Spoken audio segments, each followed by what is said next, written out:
Alright, cause I'm back! What's up, man? How are you doing today? We have gotten every information right now about the 8th anniversary banner in these past couple of days. So in today's video, we are gonna break down every unit that is gonna be in the filler pool, the step up format, the actual units of the banner, White and Ichigo, and the reason why you should summon on this banner. A lot of people been asking, are these two characters premium or not? And yes, they are 100% premium. The banner fillers are premium characters, with some seasonal units as well. If these units, if Ichigo and White would be 1000-year Blood War limited characters, the banner fillers would include 1000-year Blood War units as well. So don't worry about it, you can get Ichigo and White from BBS tickets, normal 5-star tickets or 6-star tickets in general. We're gonna talk a little bit about Ichigo and White today, and all of the other characters in the filler pool as well, because a lot of new people are gonna start the game, and of course their first banner to summon on will be the anniversary one, right? Before we discuss anything about the units, I do recommend you to summon on the banner, and if you're super low on the orbs, you know, of course you have to make your choice, you know, like how much orbs you can afford for this banner. My general advice, if you're broke on orbs, is to save 6 steps for like the round 2 of the anniversary as well, because this is only round 1, and in this banner you're gonna do like 6 steps. If you're getting the units, you're getting the units. If you're getting one, you're chilling, right? If you're not getting anything, you're not getting anything, you know. Of course it really depends how many orbs you have on your account right now, or how many orbs you can farm in general. Let's talk about Ichigo first, guys. I'm aware of some people saying that he is bad for some reason. I don't know why. I don't know why you would need more things than Frenzy plus 3 personally. He did get the full stamp 20% as well. Maybe in a year's time or whatever we are gonna get another red unit. Maybe for the end of the year, which is in like 6 months, that is gonna be a little bit stronger than him. But I highly doubt it, because usually anniversary units are made to last for a couple of years. Just like how even 5th anniversary Ichigo right now is usable, and Byakuya, even though they are 3 years old. Just like how Aizen is still insanely strong, even though he's 2 years old. Look back the other units, you know, Ishida and the 7th anniversary Ichigo, even they are super strong nowadays, right? So I'm not sure if they are gonna make a stronger power character than this Ichigo for a couple of months, even for a year, because that's just how they do it usually, you know, that's just how it works. If they are making an anniversary unit with a specific color, they are gonna try to not make a better one for a couple of months or a year. Now let's talk about the skills a little bit, what this Ichigo can do.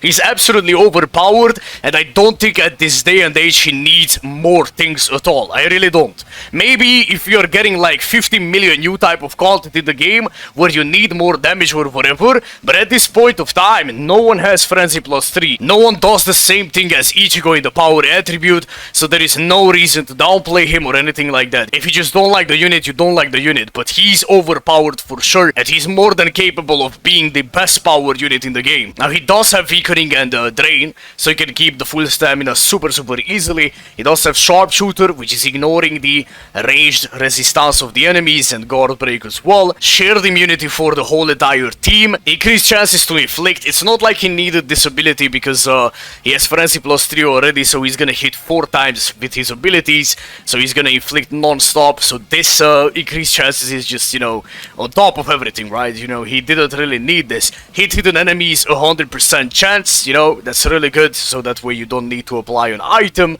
Poise break, which is gonna be a new skill, and it's only gonna be useful in certain Cacao stages or the new limit breaker game mode. I don't think the poise break will work on the co-op bosses, but of course I can be wrong. This is a new ability, so you know, like, we have to test it out when Ichigo comes out. Devastation 60%, that's special move damage. Havoc 20%, there is 20% more range on your strong attacks. And you do have a hollow and no affiliation killer. Recharge time 14% for the soul rate. He can read every single dodge in the game. Poise and Sprinter plus 1. Now, Poise is a skill that maybe he didn't need it, but at the same time, again, if any newer player is gonna pull the unit and the unit has Poise, it's gonna be super thankful for them, because they are getting hit a lot. Additionally, if you're using a unit with Poise in, like, let's just say Arena, it makes the unit way more annoying to kill, if you know what I mean, because like you cannot stop the other character of casting. His skills are perfectly fine, absolutely overpowered, again just like how I said it before, and his kit in the game is really good as well in my opinion. You do have a vortex that is gonna hit the enemies 100 times because of Frenzy plus 3, you do have the third skill that is a full screen, only the first ability could have been better because that one is a range collision attack that is pushing back the enemies, which is, I mean, maybe it's useful here and there, but most of the times it's not that good, you know. At least you can spam it because you will have more than enough recharge and damage. So probably it's not gonna affect Ichigo that much, you know. When you have broken abilities like this character, it doesn't really mean anything, you know, because you do have this ability on the Quincy Ichigo as well that just came out recently, and it's more than enough for him, you know. It's just perfectly fine. White is the character that most of the people are excited for. Sprinter plus 3. This is the first time a unit is getting Sprinter plus 3, just like in the innate skills. Complete immunity Marauder, which is ignoring the melee resistance on the enemies, and guard break as well, so that's a 2 skill in 1. You do have strong attack recharge 12%, sorry per killer and no affiliation as well, havoc 20%, which is increased range on the strong attacks, frenzy plus 2, debilitator on the laceration and the drain, bombardment on the special move, which is extra hits on your special, so he's gonna do a ton of damage with that. Damage to the drained enemy is 40%, damage to the lacerated enemy is 60%, and status ailment SP boost 80%. So with all of these combinations, his strong attacks are gonna hit insanely hard. Like it's crazy how hard this unit will hit. The special move is working with the SP boost, the drained enemies, and the laceration enemies skill as well, so his special move is gonna be absolutely crazy. Not to mention that he got a new skill that is gonna amplify the party's special move damage, you know, the 30% one. He got weakened defense, which is just defense reduction on the special. He got movement speed as well, which is working on the party members and yourself, and he has extra chances to inflict the laceration and the drain as well. Kit wise, he has a strong attack 3 as a strong attack 1. That's the first time this ability has been introduced as a strong attack 1, which is insane. It just pulls in the enemies and you're launching forward. The second skill is gonna be a full screen launch. It hits 2 times. And it's the same skill that the 7th Anniversary Ishida has as well. And for the third ability, just a pulling maneuver, pulls in the enemies and it will explode as well. Which is, you know, just good. You know, overall, all of the 3 abilities are fantastic. And whenever you're just gonna pull in the enemies, you will have maneuvers to launch into them. And just, you know, be super mobile, of course, with the sprinter and the movement speed and all of that maneuvers, right? So overall, both of the units are overpowered. Both of them are gonna be the best units in their own color. White for mind, and you have Ichigo for red, 1,000,000%. You cannot go wrong with these units.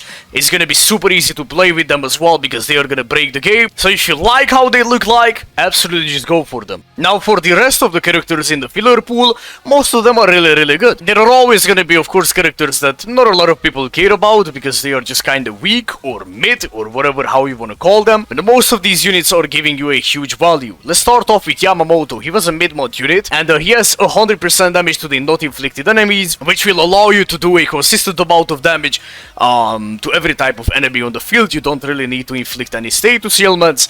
You do have 60% Berserker and Frenzy 1 as well. This unit didn't really need Havoc, to be honest, man. He's really good for a mid-mod character, and the mid-mod character never ever got any damage to the not inflicted enemy skill, so he's doing a ton of damage. He has a human killer, so if you need a human killer character for the mind attribute, he's definitely gonna be really good. Our next unit on the list is the Christmas version of Halibel. You do have 30% full stam as a soul trait, so of course, like, you will do a lot of damage, or you can use this unit as a link. Both of the things are fine. 40% Berserker, 40% damage to the frozen enemies.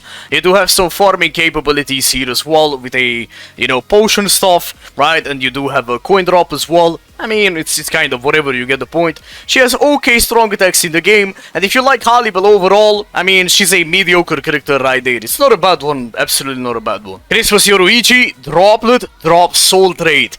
I mean, it's useful, you know, if you don't have these soul traits, it's kinda useful. She has a bad killer effect, as you can see, it's Quincy. She does have 40% Berserker, Team Booster, and Frenzy as well. recharge built into the kit, and you do have potions +5 as well on the unit. Her damage is definitely low, like it's a low amount of DPS on the character. Some of the resurrected units have more damage than her. Is it fun though to play with her? Kinda, I guess it's okay, but is she a good unit? No, not really, honestly. No, not really. Unless you have a lot of dupes or something like that, you know, the lack of killer ability, the queency stuff like that, it's not really that good. Segunda Etapa, Ulquiorra, normal attack, soul trait, captain killer. He was made to be used in guild quest. However, in other parts of the game, he's really good as well. He can auto most of the content in the game, sometimes even inheritance trials, of course, depending if the enemies have the Arankar or the Espada killer ability. You do have a team barrier on the unit with a multi-barrier skill, so you will get 5 barriers on yourself, and your party members are gonna get 3. He does have range damage, killer effect, stuff like that, you get the point. All of these maneuvers for him to be really good in the ranged captain phase of guild quest, you know, that's mainly his place. Or if you like the arena game mode, he's an overpowered tank unit right there. No one really plays the arena, but I still wanted to mention that he's a really tanky character right there and annoying to kill. Our next unit is Akon. He does have a bad killer effect being queency, but it's not really a thing that is gonna affect this unit because he has so many damage amplifiers that in any type of content that you're gonna use him, in mainly Inheritance Trials or Inheritance Zone or Epic Raids, he's gonna shine for sure because he can inflict the status ailment super easily. He does have super potions, normal potions, team party skills that are amplifying the damage. He does have a nice berserker, nice range on the skills, and he does have 2 status ailments, laceration and fire as well. Overall, just a really fun and great character for potion farming if you don't have like 10 Sazangets. Technical Mayuri, nothing too much to say about the unit, honestly. He does have a great set of strong attacks, he does a lot of damage as well, he has a team party skill for the Mind Soul Reaper characters, and you do have automatic stun and poison on the enemies as well every 5 seconds. Ailment reversal, in case some of the enemies would like weaken you or something like that, you will heal back up and reflect back the status ailment. He does have a SP boost, frenzy, you know, all of these maneuvers, man. He's still in the top 5 best mind characters in the game, so if you like Mayuri, he's definitely a usable and strong character. About the 7th anniversary units, we don't really need to discuss about them, like, you know, too much for too long. They are still super good. Ichigo has 2 killers, Sorry for Arankar, recharge 14 on the soul trait, great strong attacks except the first one. You do have bombardment, SP boost on the special, so you can use him as a nuker in like epic raids or guild quests, you know. And that's just really about it, you know, a good damage dealer, good party member as well if you have him in the team. Ishida still overpowered, he does have the gauge skill, you know, only a couple of characters have gauge in the game.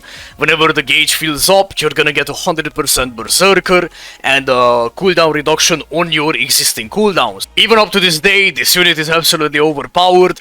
One of the most unique characters in the game, one of the fastest units to play with in the game. You know, he's just super fast, super mobile overall. Cacao Society Grimmjow, still an acceptable unit to farm potions with. He does have frenzy +2, so his damage is not that bad. Arankar killer, charge attack on the 3rd skill, pretty okay again, but you do have better options for the green attribute to just like, you know, farm potions. 6th anniversary Aizen, I'm sure I don't have to mention anything about him. He still has frenzy +2, he has drain and weakening as well, vortex that is following the enemies, and a lot of game modes are favoring him for sure.